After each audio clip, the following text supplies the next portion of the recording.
Hi friends, welcome to Ammu's kitchen. ಇವತ್ತು ನುಗ್ಗೆಕಾಯಿ ಬದನೆಕಾಯಿ ಹಾಕಿ ಸಾಂಬಾರು ಮಾಡೋದು ಹೇಗೆ ಅಂತ ನೋಡೋಣ ಬನ್ನಿ ಫ್ರೆಂಡ್ಸ್. ತುಂಬ ಟೇಸ್ಟಾಗಿರೋಂಥ ಸಾಂಬಾರು. ಮೊದಲಿಗೆ ಒಂದು ಪಾತ್ರೆಗೆ 2 ಸ್ಪೂನ್ ಆಯಿಲ್ ಹಾಕ್ಕೊಂಡು ಒಂದು ಈರುಳ್ಳಿ ದೊಡ್ಡದಾಗಿ ಕಟ್ ಮಾಡಿ ಹಾಕ್ಕೊಬೇಕು. ನಂತರ ಇದ್ರ ಜೊತೆಗೆ ನುಗ್ಗೆಕಾಯಿ ಮತ್ತು ಬದನೆಕಾಯಿ ಆ್ಯಡ್ ಮಾಡ್ಕೋಬೇಕು. ಹಸಿ ಸ್ಮೆಲ್ ಹೋಗೋವರೆಗೂ ಫ್ರೈ ಮಾಡ್ಕೋಬೇಕು ಆಯಿಲಲ್ಲಿ. ನಂತರ ಇದಕ್ಕೆ ಸ್ವಲ್ಪ ಅರ್ಧ ಸ್ಪೂನು ಅರಿಶಿನ ಪುಡಿ ಆ್ಯಡ್ ಮಾಡ್ಕೊಬೇಕು. ರುಚಿಗೆ ತಕ್ಕಷ್ಟು ಉಪ್ಪು ಸೇರಿಸ್ಕೋಬೇಕು. ಆಯಿಲಲ್ಲಿ ಒಂದು 5 ಮಿನಿಟ್ಸ್ ಹಂಗೆ ಫ್ರೈ ಮಾಡ್ಕೊಬೇಕು ಹಸಿ ಸ್ಮೆಲ್ ಹೋಗೋವರೆಗೂ.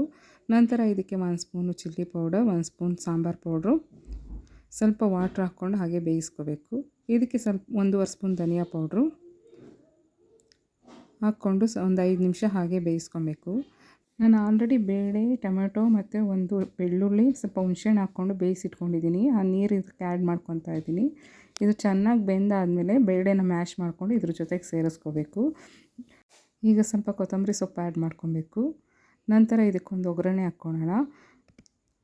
2 ಸ್ಪೂನ್ ಆಯಿಲ್ ಹಾಕ್ಕೊಂಡು ಅರ್ಧ ಸ್ಪೂನ್ ಸಾಸಿವೆ, ಸ್ವಲ್ಪ ಕರಿಬೇವಿನ ಸೊಪ್ಪು, ಒಂದು ಅರ್ಧ ಸ್ಪೂನ್ ಇಂಗು, 3 ಚಿಲ್ಲಿ ಆ್ಯಡ್ ಮಾಡ್ಕೊಬೇಕು, ರೆಡ್ ಚಿಲ್ಲಿ. ಇದು ಚೆನ್ನಾಗಿ ಮಿಕ್ಸ್ ಮಾಡಿಕೊಂಡು ಆಲ್ರೆಡಿ ಸಾಂಬಾರು ರೆಡಿಯಾಗಿದೆ ಅಲ್ಲ, ಅದಕ್ಕೆ ಆ್ಯಡ್ ಮಾಡ್ಕೊಬೇಕು ಫ್ರೆಂಡ್ಸ್. ನೋಡಿ ಫ್ರೆಂಡ್ಸ್, ತುಂಬ ಟೇಸ್ಟಾಗಿರೋಂಥ ನುಗ್ಗೆಕಾಯಿ ಬದನೆಕಾಯಿ ಸಾಂಬಾರು ರೆಡಿ ಆಯಿತು. ನೀವು ಟ್ರೈ ಮಾಡಿ ಹೇಗಿತ್ತು ಅಂತ ಕಮೆಂಟ್ ಮಾಡಿ, ಲೈಕ್ ಮಾಡಿ, ಸಬ್ಸ್ಕ್ರೈಬ್ ಮಾಡಿ. Thank you friends.